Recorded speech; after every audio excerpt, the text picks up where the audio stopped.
الحمد لله الذي جعل الشمس والقمر بحسبان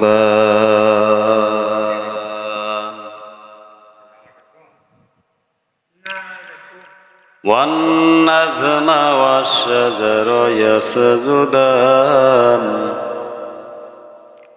وفضل زمانا على زمان كما فضل مكانا على مكان وإنسان على إنسان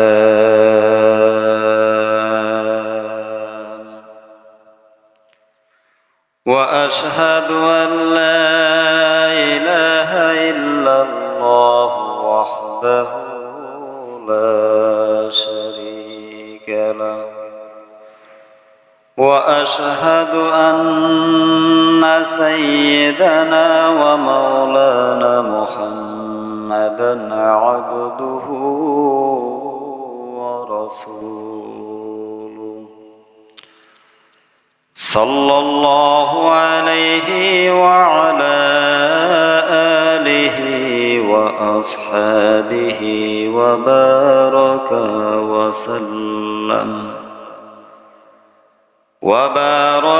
وسلم تسليما كثيرا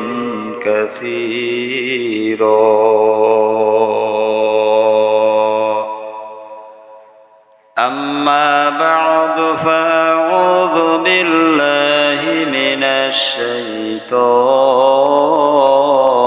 الرجيم بسم الله الرحمن الرحيم والعصر إن الإنسان لفي خسر إلا الذين آمنوا وعملوا الصالحات وتواصوا بالحق وتواصوا بالصبر وقال تعالى في شان حبيبه ونبيه إن الله وملائكته يصلون على النبي يا أيها الذين آمنوا صلوا عليه وسلموا تسليما اللهم صل على سيدنا مولانا محمد وعلى آل سيدنا مولانا محمد اللهم صل على سيدنا مولانا محمد وعلى آل سيدنا مولانا محمد اللهم صل على سيدنا مولانا محمد وعلى آل سيدنا مولانا محمد কোথায় রইলেন প্রাণের নবী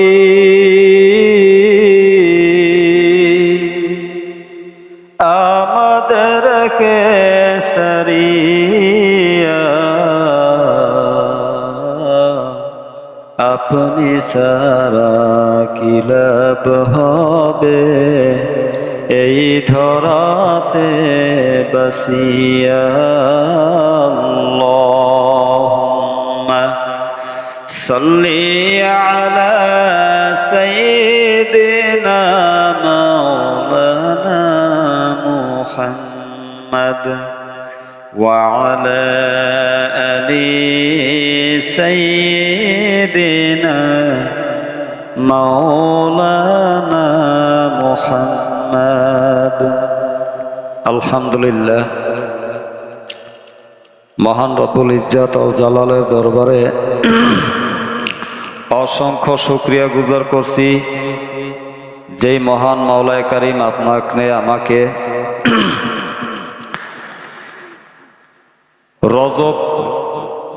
রজব মাসের শেষ জুমা, রজব মাসের শেষ জুমা, আজকেই রজব মাস শেষ, জুমাও শেষ। এই রজব মাসের শেষ জুমায় এই দিনী মজলিসে আসার এবং বসার মতো তৌফিক দিয়েছে। এর জন্য সকলেই প্রাণ খুলে শুকরিয়া আদায় করছি, আলহামদুলিল্লাহ। মুহতারাম হাজরিন,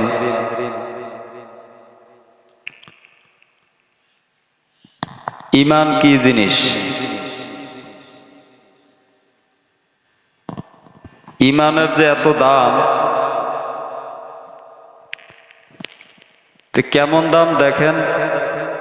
বান্দা দুনিয়ার জমিনে জন্মগ্রহণ করছে আর ঈমান লইয়া চইলা গেছে, সে কামিয়াব। মূল বস্তু হইল দুইটা, ঈমান আর আমল। ঈমান আর আমল। একজন মুসলমান, একটা বাচ্চা মারা গেছে, জন্মসূত্রে সে ঈমানদার, মুসলমানের ঘরে জন্ম হয়েছে। 2 দিন পরে সে দুনিয়ার জমিন থেকে চলে গেছে। দুনিয়ার জমিনে ছিল কয়দিন? 2 দিন। 2 দিন ছিল, কিন্তু ঈমান অবস্থায় ছিল, ঈমান নিয়া দুনিয়ার জমিন থেকে চলে গেছে, সে কামিয়াব, সে জান্নাতি। সে কি? জান্নাতি। হায়াতের জিন্দেগি 50 বছর পাইল, 60 বছর পাইলাম, 70 বছর পাইলাম, কিন্তু বেঈমান অবস্থায় দুনিয়ার জমিনে হায়াতটা কাটাইলাম।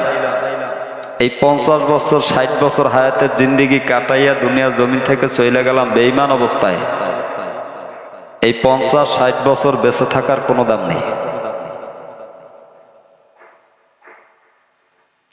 মূল বিষয় হইছে ঈমান নিয়ে যাইতে হবে। কি নিয়া? ঈমান নিয়া। আল্লাহ রাব্বুল আলামিন বলতেছেন, ওয়াল আসরি ইন্নাল ইনসানা লাফি খুসর।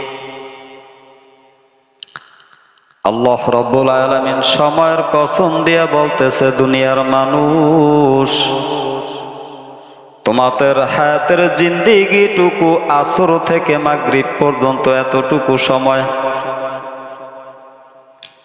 আমরা মনে করি 50 বছর 60 বছর জিন্দেগি অনেক বড় হায়াত, ঠিক কিনা? হ্যাঁ, আল্লাহ তাআলা বলতেছেন, ওয়াল আসর, ওই সময়ের কসম যেই সময়টা সংকীর্ণ ছোট্ট একটা সময়, অর্থাৎ আসরের নামাজ পড়া যখন বের হই, মাগরিব হইতে বেশি সময় লাগে না, অল্প সময়ের ভিতরে ঘুরে আবার মাগরিব আইসা যায়, কি যায় না? আল্লাহ তাআলা বলতেছেন, দুনিয়ার মানুষের ওই সময়টার কসম দিয়ে বলতেছেন, সময়ের কসম, হায়াতের জিন্দেগির কসম, হায়াতের জিন্দেগিটুকু ফস কইরা চইলা যাইতেছে, মোমবাতির মতো সে চইলা যাইতেছে, জ্বলছে তো জ্বলছে, একবারে নেবা পর্যন্ত শেষ হয় না, ঠিক কিনা? আর আগুন জ্বলতেছে জ্বলতেছে, এমনি এমনিতেই শেষ হয়ে যায়, গইলা যায়। মানুষের হায়াতের জিন্দেগিটুকু একটা এরকম আইসক্রিমের মতো, একটা আইসক্রিম যদি আপনি না খান, শুধু হাতে নিয়ে বসে থাকবেন, ওই আইসক্রিমটা হাতে বসে বসে গলে গলে গলে গলে শেষ হইয়া যায় কি যায় না? আল্লাহ রাব্বুল আলামিন বলতেছেন সময়ের কসম, ইন্নাল ইনসানা লাফি খুসর, মানুষ বড় ক্ষতির ভিতরে লিপ্ত আছে, মানুষ বড় ধ্বংসের দিকে যাইতেছে দিন দিন। কোথায় যাইতেছে? ধ্বংসের দিকে যাইতেছে, ক্ষতির ভিতরে পড়তেছে। সময় যাইতেছে, ক্ষতির ভিতরে পড়তেছে। মানুষের হায়াতের জিন্দেগিটা একটা আইসক্রিমের মতো, হাতে নিয়ে আপনি খাইলেন না, বসে থাকলেন, শুধু হাতে নিয়ে বসে থাকবেন, তাও ওই গইলা একবারে শেষ হয়ে যাবে। হ্যাঁ, ঠিক কিনা? মানুষের হায়াতের জিন্দেগিটা হয়েছে ওই রকম। আপনি ঈমান আমল অর্জন করেন বা না করেন, আপনি নামাজ পড়েন বা না পড়েন, আল্লাহর হুকুম আহকামের ভিতরে চলেন বা বাহিরে চলেন, কোনো সমস্যা নাই। আপনার হায়াতের জিন্দেগিটুকু ওই আইসক্রিমের মতো শেষ হবেই। আল্লাহ তাআলা বলতেছেন মানুষ বড় ক্ষতির ভিতরে, ক্ষতিগ্রস্ত। তবে তিনটা গুণ, চারটা গুণ যে অর্জন করতে পারবে। কয়টা মনে আছে? চারটা গুণ যার ভিতরে থাকবে, সেই ব্যতীত বাকি সব মানুষগুলো ক্ষতির ভিতরে। আল্লাহ তাআলা বলতেছেন চার গুণওয়ালা মানুষ যারা থাকবে, চার গুণওয়ালা নারী পুরুষ যারা থাকবে, এই চার গুণওয়ালা মানুষ ব্যতীত বাকি সমস্ত মানুষ ক্ষতিগ্রস্তর মধ্যে রয়েছে। এক নাম্বার গুণ আল্লাহ রাব্বুল আলামিন বলতেছেন ইল্লাল্লাযীনা আমানু, দুনিয়ার জমিনে যারা ঈমানদার থাকবে, ঈমানদার। খেয়াল করেন, অঙ্কের সূত্র যারা বুঝি আমরা একটু খেয়াল করেন। প্রথম সূত্র হয়েছে ঈমানদার। আর ঈমান নিয়ে বসে থাকলে হবে না, ঈমানের পরে আরো তিনটা কাজ করতে হবে। অর্থাৎ ঈমানটা ওই রকম থাকতে হবে, হায়াতের জিন্দেগিটুকু একমাত্র আল্লাহ আমাকে দুনিয়ার জমিনে পাঠাইছেন, আল্লাহ খাওয়াইতেছেন, আল্লাহ পড়াইতেছেন, আল্লাহ অসুস্থ বানাইছেন, আল্লাহ আবার সুস্থ বানাবেন। দুনিয়ার জমিনে টাকা পয়সা মায়ের গর্ভে থেকে নিয়ে আসি নাই, দুনিয়ায় আসার পরে আল্লাহ রাব্বুল আলামিন আপনাকে আমাকে সম্পদ দিয়েছেন, বাড়ি দিয়েছেন, গাড়ি দিয়েছেন, সমস্ত প্রকার নাজ নেয়ামত আমরা মায়ের গর্ভে থেকে নিয়ে আসি নাই, আল্লাহই দিয়েছে আসার পরে। ঠিক কিনা? অতএব হায়াতের জিন্দেগিটুকু জন্ম থেকে মৃত্যু পর্যন্ত সব কিছু করতেছে আল্লাহ। দুইটা আমার কদম চালাইবা আল্লাহর রাস্তায়, আল্লাহর হুকুম মোতাবেক। হাত দুইটা চালাইবা আল্লাহর হুকুম মোতাবেক, জবানটা চালাইবা আল্লাহর হুকুম মোতাবেক, চক্ষু দুইটা চালাইবা আল্লাহর হুকুম মোতাবেক, কলবটা দ্বারা সর্বদা ফিকির করবা আল্লাহর হুকুম মোতাবেক চলার জন্য। এইটার নাম হয়েছে ঈমান। এইটার নাম কি? ঈমান। এই গেল এক নাম্বার বিষয়। দুই নাম্বার, আল্লাহ রাব্বুল আলামিন বলতেছেন ওয়া আমিলুস সলিহাত, আমলে সলেহ করতে হবে, নেক আমল করতে হবে। ঈমান আইনা বৈশা থাকলে কাজ হবে না, নেক আমল করতে হবে। ঠিক কিনা? একটা ছাত্র স্কুলে ভর্তি হয়েছে অথবা কলেজে ভর্তি হয়েছে, আইয়ে ভর্তি হয়েছে যাইয়া নূতন, আইয়ে ফার্স্ট ইয়ার কলেজে যাইয়া ফর্ম ফিল আপ কইরা সে ভর্তি হইয়া বাড়িতে আসছে। বাড়িতে আইসা যদি বৈশা বৈশা শুধু রাত দিন শুধু বাড়িতে বৈশা বৈশা কাটাইলো, কলেজে গেল না, বছরের শেষ যাইয়া যদি বলে আমি পরীক্ষা দেব, এটা কি সম্ভব হয়? হ্যাঁ? আর যদি পরীক্ষা দিয়া যদি সে মনে মনে ভাবে যে আমি পরীক্ষা দিয়ে একবারে এ প্লাস নিয়ে আসবো, এটা কোনোদিন সম্ভব? ক্লাস করে নাই একদিনও, ক্লাস একদিনও করে নাই, শুধু ভর্তি ফর্মটা পূরণ কইরা চলে আসছে, আর কলেজে যায় নাই। এই যদি আশা করে বাড়িতে বসে বসে যে আমি এ প্লাস নিয়ে বাড়িতে আসবো, হ্যাঁ, কোনোদিন সম্ভব হবে? কি বলেন? কলেজে যাইতে হবে না? তো প্রত্যেকটা মুসলমান আল্লাহ রাব্বুল আলামিন বলতেছেন যারা ইমানদার, অর্থাৎ মুসলমানদের ঘরে জন্ম হয়েছে, জন্মসূত্রে মুসলমান ইমানদার, এই ইমানদার মানে হইল ভর্তি ফরম। চারটা কাজের ভিতরে প্রথম ধাপ হইল ভর্তি ফরম। ভর্তি ফরমটা পূরণ হয়ে গেছে, এখন বাকি কাজগুলো করার দরকার আছে না নাই? হ্যাঁ, ওয়ামিলুস সলিহাত, আল্লাহ রাব্বুল আলামিন বলতেছেন আমলে সলেহ করতে হবে, নেক আমলগুলো তার বাইসা বাইসা খুঁজা খুঁজা করতে হবে। আর নেক আমলগুলো কেমনে করবে দেখেন, শুধু নামাজ পড়া দৌড় দেয় আছে না নাই? নেক আমল কি খালি নামাজটুই?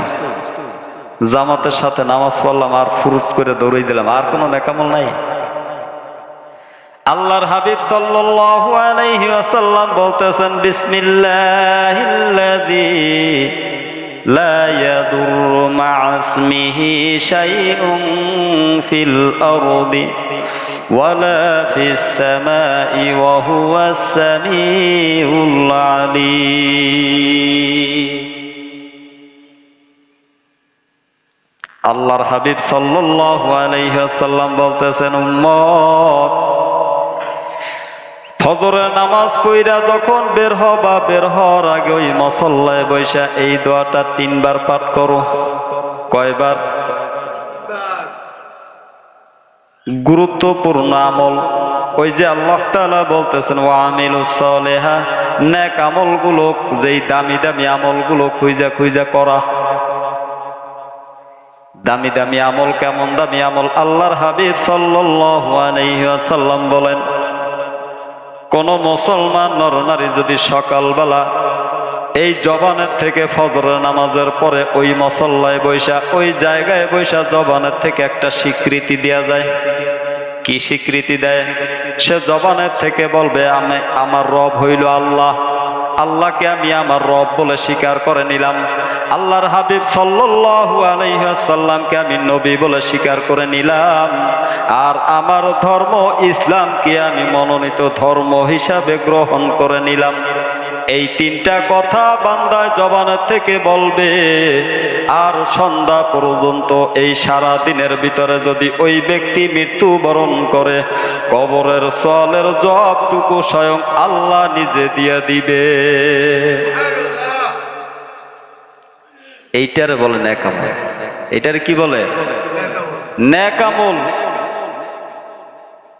হুজুরে ডাকতেছে নামাজের জন্য, আসলাম, আইসা নামাজ পড়ে গেলাম জামাতের সহিত হুজুরের পিছনে, আবার সালাম ফিরিয়ে ফুস করে দৌড় দিলাম, এইটারে নেক আমল বলে না। এইটাকে নেক আমল বলে না। এটা তো ওই একজনের ডাক দিয়ে নিয়ে আইছে, জামাতের কাতারে দাঁড় করাইছে, ওই যে ডাক দিয়েছে সে ফায়দা পাইছে, ওই দাঁড় করাইয়া দিয়েছে সে ফায়দা তার, সে হাসিল করে নিয়ে গেছে, এখন ফায়দা আপনার লইতে হবে। কেমনে নিবেন? আল্লাহর হাবিব সাল্লাল্লাহু আলাইহি ওয়াসাল্লাম বলেন যে নামাজ পড়ছো, পড়ার পরে ওখানে বৈশা গুরুত্বপূর্ণ কিছু দামি দামি আমলগুলো করো, কিয়ামতের ময়দানে শান্তি পাইবা। কেমন শান্তি? আল্লাহর হাবিব সাল্লাল্লাহু আলাইহি ওয়াসাল্লাম বলেন রাদিতু বিল্লাহি রাব্বা ওয়া বিল ইসলামি দীনা ওয়া বিমুহাম্মাদিন সাল্লাল্লাহু আলাইহি ওয়াসাল্লাম নাবিয়্যান ওয়া রাসূলা। বান্দা সকাল সন্ধ্যা 3 বার করে পড়তে পড়তে পড়তে পড়তে হায়াতের জিন্দেগি শেষ করে দিবে, মৃত্যুর জীবনের অন্তিম মুহূর্তে পৌঁছে যাবে। আল্লাহর হাবিব সাল্লাল্লাহু আলাইহি ওয়াসাল্লাম বলেন ওই বান্দা বান্দিকে কিয়ামতের দিন মহান মাওলায়ে কারীম তাকে সম্মান দিয়ে তারপরে উঠাবে। দামি না বেদামি? হ্যাঁ, দেখছেন কত সুন্দর দামি আমল, অথচ কিন্তু আমরা করি না। আমরা এই আমলের পিছনে নাই, আমরা এই আমলের ধারে কাছেও যাই না, সালাম ফিরাইয়া শুধু দেই দৌড়। এটারে নেক আমল বলে? প্রথম নাম্বার গেছে কি? ইল্লাল্লাযিনা আমানু, যারা ঈমান আনছে। কিসের উপর খেয়াল করবেন?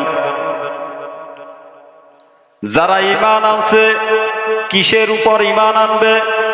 কোন বস্তুর উপরে বিশ্বাস করবে?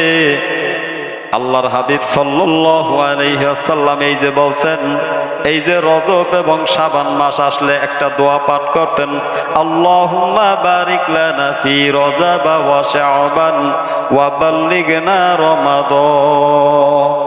পড়াইছি না আমি? আল্লাহর হাবিব সাল্লাল্লাহু আলাইহি ওয়াসাল্লাম বলেন, এই একটা দোয়া রজব এবং শাবান মাসে পাঠ করো, আল্লাহ তাআলা তোমার হায়াতকে লম্বা কইরা দিবে, দীর্ঘ কইরা দিবে। রমজান মাসে 30টা রোজা পরিপূর্ণভাবে আদায় করার শক্তি সামর্থ্য আল্লাহ তোমাকে দান করবেন। সুবহানাল্লাহ। অর্থাৎ রমজান আসার আগে প্রস্তুতি নেওয়া। কি নেওয়া? আমরা এখান থেকে ঢাকা যাওয়ার জন্য যখন তৈরি হই, তখন আমাদের একটা প্রস্তুতি থাকে না? একদিন আগে থেকে জামাটা ধুইয়া আয়রন কইরা, পায়জামাটা ধুইয়া আয়রন কইরা, কি কি বস্তু নেবে এগুলো আগে গুছাইয়া প্যাকেট কইরা ধইরা রাখি না? রাখি কি রাখি না? না যে সময় যাই ওই সময় গুছাই? 2 দিন 3 দিন আগে গুছাই না? এটা হলো দুনিয়ার নিজাম, দুনিয়ার বাস্তবতা। তো আল্লাহর হাবিব সাল্লাল্লাহু আলাইহি ওয়াসাল্লাম বলেন, উম্মত, তোমাদের সামনে রমজান মাস আসতেছে, এই রমজানের প্রস্তুতি কেমনে নিবা? রমজানের প্রস্তুতি এমনি নিবা, আল্লাহর দরবারে বেশি বেশি দোয়া করবা, বেশি বেশি নফল নামাজ পড়বা, আর রজব এবং শাবান মাসে বেশি বেশি করে রোজা রাখবা।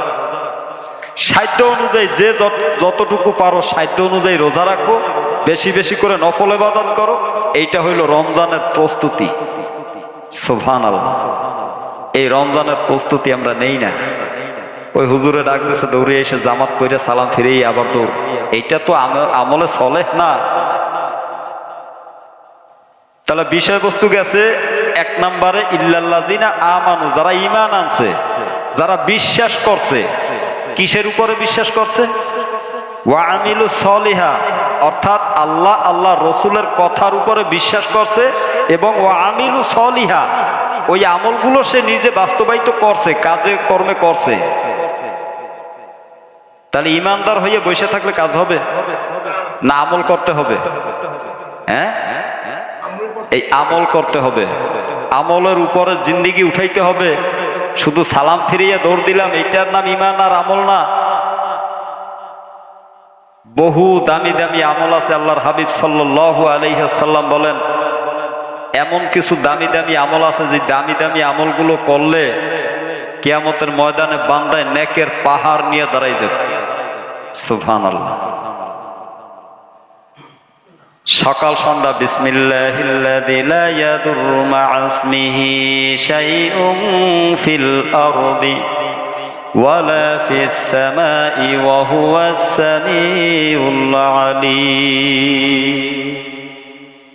সকালে 3 বার, সন্ধ্যায় 3 বার।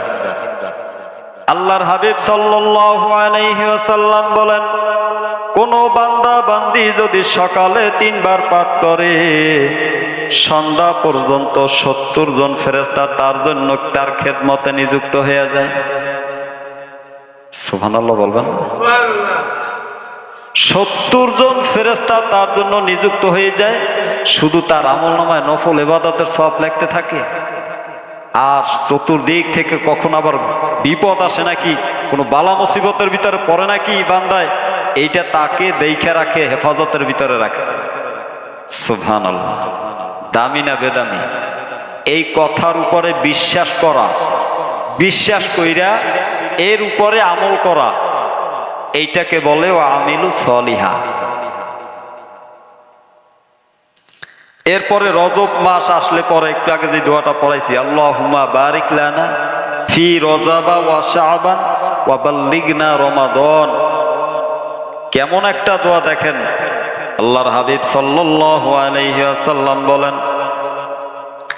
এই দোয়া যদি কেউ পাঠ করে তাহলে রমজানের আগ পর্যন্ত তার হায়াতকে দীর্ঘ কইরা দিবে, এবং তার শরীরের ভিতরে এমন একটা এনার্জি আল্লাহ তাআলা দান করবেন, এমন একটা শক্তি তার ভিতরে দান করবেন, ওই ব্যক্তি রমজান মাসের 30টা রোজা রাখবে, তার কোনো কষ্ট হবে না।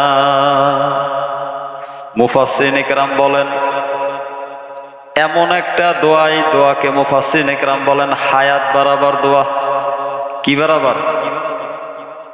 যেহেতু আপনি বলতেছেন আল্লাহুম্মা বারিক লানা, হে আল্লাহ আপনি আমাকে বরকত দান করেন, ফি রজব ওয়া শাবান, রজব এবং শাবান মাসে, ওয়া বাল্লিগনা রমাদান, আমার হায়াতকে লম্বা কইরা বাড়াইয়া দিয়া রমজানের ভিতরে ঢুকাইয়া দেয়। কত সুন্দর দোয়া দেখছেন? হ্যাঁ, এই দোয়া করি না আমরা, কেমনে বরকত আসবে বলেন? ওই প্রথম একটা রোজা রয়েছে চাপে কইরা মানুষে কি বলবে না রাখলে, ওই প্রথম একটা রাখছে আর মাসের ভিতরে কোনো রোজা নাই, শেষে যাইয়া ওই শেষ রোজাটা রাখে। প্রথমটা আর শেষটা রইলি মাঝখানেরটা কাভার হয়ে যাবে, ঠিক কিনা? যদি জিজ্ঞেস করা হয় রোজা রাখলেন না কেন, কয় শরীরে কুলায় না, গ্যাস, হ্যাং ত্যাং আবি যাবি, এই অভাব নাই অজুহাতের। কেন এই অজুহাত গুলো হবে? আপনি তো দোয়া পাঠ করেন নাই, আল্লাহ রসুল দোয়া শিখাই দিছে, আল্লাহর দরবারে বরকত চান, আপনি তো চান নাই। না চাইলে, না চাওয়ার কারণেই তো আপনার শরীরের ভিতরে এরকম বিভিন্ন সমস্যা দেখা দিছে। আল্লাহর হাবিবের কথা স্বয়ং আল্লাহর কথা। কার কথা? হ্যাঁ, আল্লাহ রব্বুল আলামিন বলতেছেন আমার হাবিব নিজের থেকে কোনো কথা নিজের থেকে বলে নাই, যদি বলতো আমি তার কণ্ঠনালী চেপে ধরতাম। আল্লাহ রসুল যা বলছে সব আল্লাহর তরফ থেকে ওহী। তা এই যে দোয়াটা শিখাইলো আল্লাহ রসুল, এটা কি আল্লাহ রসুল শিখাইলো না আল্লাহ শিখাইলো? আল্লাহর শিখানো দোয়া, বান্দা এইভাবে পড়ো, আমি তোমার হায়াতকে লম্বা করে দিব, তোমার শরীরের ভিতরে বরকত দান করবো, রমজানের ভিতরে তোমার হায়াতকে রমজান পর্যন্ত পৌঁছেই দেব। দেখেন বান্দার হায়াত কেমনে বাড়ে। দুনিয়ার মানুষের কাছে 1 টাকা চাইলে 5 টাকা দেয় কি দেয় না? 5 টাকা চাইছে, ভাই 5টা টাকা দেন। কেউ কেউ আছে 100 টাকা বাইর করে দেয়, দেয় কি দেয় না? কেউ কেউ আছে 50 টাকা দেয়, আবার এমনও কেউ আছে 500 টাকা দেয়। যার যার সাধ্য অনুযায়ী দেয়, দেয় কি দেয় না? এটা বাস্তবতা। এইটা হইল দুনিয়ার বাস্তবতা। তা আল্লাহ রব্বুল আলামিন এমন এক মালিক যার কাছে আমি যদি চাই আল্লাহুম্মা বারিক লানা ফি রজব ওয়া শাবান, চাইলাম রজব মাসে, খেয়াল করেন রজব ওয়া শাবান, হে আল্লাহ আপনি আমার হায়াতকে বৃদ্ধি করে দেন, বাড়াই দেন, রমজানের ভিতরে ঢুকাই দেন। চাইলাম আজকে রজব মাসের শেষ দিন, আজকে যদি চাই তো রজব মাস তো শেষ, ফিরে বছর আবার রজব আসতে আছে না? কি বলেন? তাহলে আরো 1 বছরের হায়াত আল্লাহর কাছে চাইলাম কি চাইলাম না? হ্যাঁ, আবার শাবান মাসে যাইয়ে যখন বলি ও রজবা ওয়া শাবান, তাহলে ওই শাবান মাসে বললে পরে ওই যে রজব মাসটা কিন্তু পিছনে নাকি? পিছনে গেছে, আবার ফিরে রজব সামনে আসতেছে, আরো 1 বছর হায়াত আল্লাহর দরবারে চাইলাম। তা দুনিয়ার মানুষের কাছে 5 টাকা চাইলে যদি 100 টাকা দেয়, আল্লাহর দরবারে 1 রমজান চাইলে আল্লাহ 5 রমজান পর্যন্ত হায়াত বাড়াই দিতে পারে না? কি বলেন? এরপরে যদি এই সময়ের ভিতরে যদি কেউ মারা যায়, আল্লাহর হাবিব সাল্লাল্লাহু আলাইহি ওয়াসাল্লাম বলেন বান্দার জবানের থেকে অন্তত পক্ষে একবার বলছে আল্লাহুম্মা বারিক লানা ফি রজব ওয়া শাবান ওয়া বাল্লিগনা রমাদান। বান্দা একবার বলছে, রমজানের আগে তার ঘটনাক্রমে হায়াত শেষ হয়ে গেছে, দুনিয়ার জমিন থেকে মৃত্যুবরণ করছে। আল্লাহর হাবিব সাল্লাল্লাহু আলাইহি ওয়াসাল্লাম বলেন ওই বান্দায় রমজান মাস পাইলে পরে যেই নেক আমলগুলো করত, রমজান মাস পাইলে পরে যেই নেক আমলগুলো করত, দান সদকা করত, নিজে নামাজ কালাম নেক আমলগুলো যা করত, ওই বান্দায় 1 মাস আগে মৃত্যুবরণ করার কারণে ওই যে দোয়া করছে এর বিনিময়ে আল্লাহ রব্বুল আলামিন তার ওই আগাম 1 মাস যেই ইবাদত বন্দেগীগুলো করত, ওই ইবাদতের সওয়াবটুকু আল্লাহ তাআলা তার আমলনামায় দান করে দেন। বান্দায় জবানের থেকে আল্লাহর দরবারে বলছে, একবার দোয়া করছে, ঘটনাক্রমে শাবান মাসেই মৃত্যুবরণ হয়ে গেছে। শাবান মাসে মৃত্যুবরণ হয়ে গেছে রমজানের আগে। আল্লাহর হাবিব বলেন যে ওই ব্যক্তি রমজান পাইয়া যে নেকামল গুলো করত, কিন্তু এখন তো করতে পারে নাই, মারা গেছে, কিন্তু যেগুলো করত সেইগুলোর অগ্রিম সব আল্লাহ তাআলা বান্দার আমলনামায় দান করে দেয়। সুবহানাল্লাহ। এইটার নাম হয়েছে ওয়ামিলু সলিহা। এরপরে আসেন 3 নাম্বার, ওয়াতাওয়াসাউ বিল হক। সর্বদা মানুষকে হকের পথের দাওয়াত দিবে, নিজে হক পথে থাকবে, মানুষকে হকের কথা বলবে। নিজের হায়াতের জিন্দেগিটুকু হকের ভিতরে কাটাবে, সর্বদা হকের উপরে চলবে, সত্য যেই জিনিসটা ওইটার উপরে চলবে। আর আশেপাশের মানুষগুলো, পাড়া প্রতিবেশী যারা আছে, এদের সকলকে হকের দাওয়াত দিবে, সকলকে হকের কথা বলবে, হক পথে দাওয়াত দিবে, অর্থাৎ আল্লাহর দিকে আহ্বান করবে, আল্লাহর দিকে ডাকবে। কার দিকে ডাকবে? এই যে নামাজ পড়া, এটা কি হক কাজ? সত্য নামাজ পড়তে হবে, এটা তো সত্য নাকি? না এর ভিতর কোনো সন্দেহ আছে যে হুজুরে ডাকছে যার কারণে গেলাম, এইটা আল্লাহর তরফ থেকে এটা ফয়সালা না? নামাজ পড়তে হবে, রোজা রাখতে হবে, জিকির আজকার করতে হবে, তাসবিহ তাহলিল পাঠ করতে হবে, দান খয়রাত করতে হবে, মানুষকে কষ্ট দেওয়া যাবে না। এগুলো তো সব হকের দাওয়াত নাকি? না না হকের দাওয়াত? এই কাজগুলো নিজে করবে, প্লাস আশেপাশে মানুষ যারা আছে সবাইকে এই হকের দাওয়াত দিবে, এই কাজগুলোর দিকে আহ্বান করবে। আল্লাহ রাব্বুল আলামিন বলতেছেন, ওয়াতাওয়াসাউ বিল হাক্কি ওয়াতাওয়াসাউ বিস সাবর। তাহলে কাজ গেল 4টা। কয়টা? 1 নম্বরে ইমান রাখতে হবে মজবুত আকারের। গত শুক্রবার বলা হয়েছিল যে ইমানের ভিতরে মরিচা পড়ছে নাকি মাঝে মাঝে যাচাই করতে হবে, বলছিলাম। তাহলে 1 নম্বরে হইলে ইমান আনতে হবে ওই রকম পরিপূর্ণভাবে। ইমানের ভিতরে কিঞ্চিত পরিমাণ, জাররা পরিমাণ ভেজাল রাখা যাবে না। যে যে অবস্থানেই আছি না কেন, ওই অবস্থানে থাইকা ইমানকে ওই রকম ভেজাল মুক্ত বানাইতে হবে। এই গেল 1 নাম্বার। 2 নম্বরে ওয়ামিলু সলিহা, নেক আমলের উপরে হায়াতের জিন্দেগি কাটাইতে হবে। কিসের উপর? বুঝাইতে পারি নাই। কিসের উপর? নেক আমলের উপর। নেক আমলের উপর। নেক আমল কি? হুজুরে ডাক দিয়েছে, নামাজ পড়ে সালাম ফিরিয়ে দৌড় দিলাম, এটা নেক আমল? এটা নেক আমল না। নিজের ইমানকে মজবুত করে আল্লাহ রসুল যেই কাজগুলো করতে বলছে, আল্লাহ তাআলা যে হুকুমগুলো দিছে, এই কাজগুলো পরিপূর্ণভাবে বাস্তবায়িত করা, বাস্তবায়ন করা, এটাকে বলে নেক আমল। এরপরে 3 নাম্বার হয়েছে ওয়াতাওয়াসাউ বিল হক, নিজে সত্যের উপরে চলতে হবে সর্বদা। নিজে সত্যের উপরে চলতে হবে। সত্য যেই জিনিসটা আছে, সত্য কোরআন, সত্য হাদিস, এর সামনে আর কোনো রাস্তা আছে? কি বলেন? কোরআন হাদিসের সামনে আর কোনো রাস্তা আছে? না ওই মাইজবান্ডারি, ওই খাজা বাবা, গাজা বাবা, জট বাবা, এই আছে নাকি? তাহলে এই যে কোরআন হাদিস মোতাবেক জিন্দেগি চালাইতে হবে, প্লাস মানুষকে ওই রকম হক কথা বলতে হবে। কে রাগ হইল, কে বেজার হইল, কার ক্ষতি হইল, কার কলিজে ফাইটে গেল, ওইটা দেখার টাইম নেই। হক কথা বলতে হবে, হকের উপরে চলতে হবে। কার কথা? আল্লাহর কথা। কার কথা? আল্লাহর কথা। 4 নম্বরে সর্বদা সবর করতে হবে, ধৈর্য ধারণ করতে হবে।